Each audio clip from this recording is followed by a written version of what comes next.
Hey guys, this is Chris here. I'm one of the hairstylists with Salon 124 Group. In this video, we've got a little quarantine grown out hair that we're going to be giving a color update on. You can see Jonna has grown out some gray roots as well as some old highlights that maybe we want to match up. Selecting a multicolored, multi-dimensional look here, and I'm going to start out in the sides of her hair by using a technique called Teasy lights. You can see that I'm actually teasing the hair before putting the highlight in.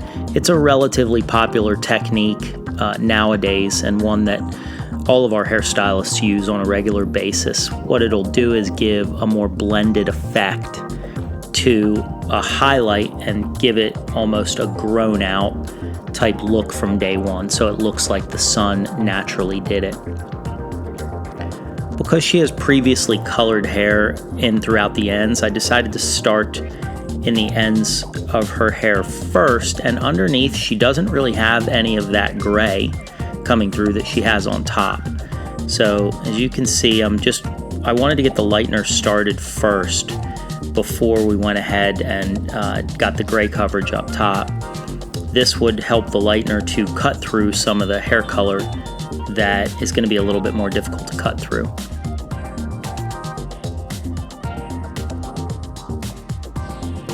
Now I'm working in through the top, and I'm going to just go ahead and cover that gray with like a medium golden brown. This is just going to give us a nice natural place to start to highlight into. I also wanted to have the color working at the same time that we started to place these highlights around the front in a really soft money piece pattern. The reason is because I don't really want the color to totally get super light. So having the color and the lightener working at the same time will offset one another, and it'll help the lightener to slow down a little bit as it processes. Here you get a really good look at the pattern that I used in moving up the sides. So that horizontal placement is going to give it a really natural look through the sides of her hair. And then you can see there's a diagonal placement happening in the top, in the front.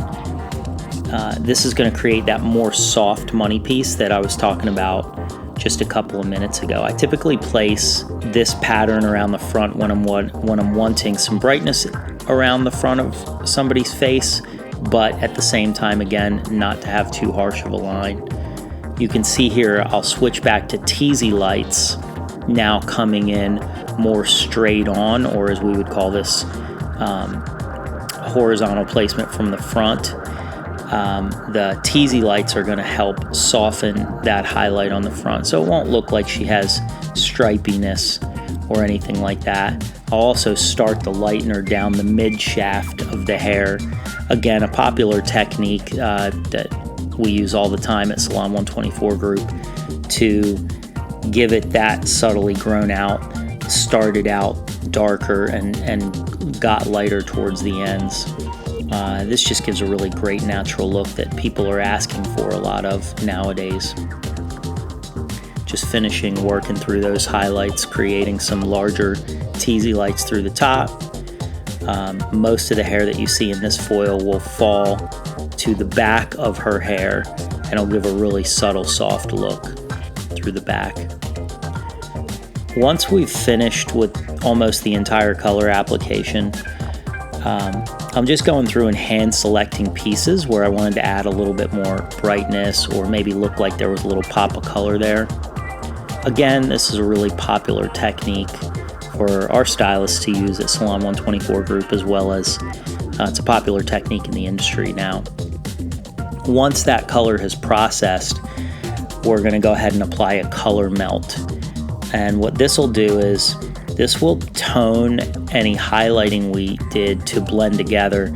And we started out with a darker brown at the scalp and then faded it out to more of a light golden brown. Again, all of those things working in unison will give it that soft grown out look. As you can see, just gave her a slight layer shape. It's not the focal point of this particular video, but adding those layers back into her hair gave her some lift and volume and some movement around the face, which was nice. It made it easier while I'm doing this blow dry to give it some lift and volume through the crown as well. And some finishing touches. I was using a KEUNE dry texture spray just to add that texture and lift that you can see in Jonna's hair. So here is the final result.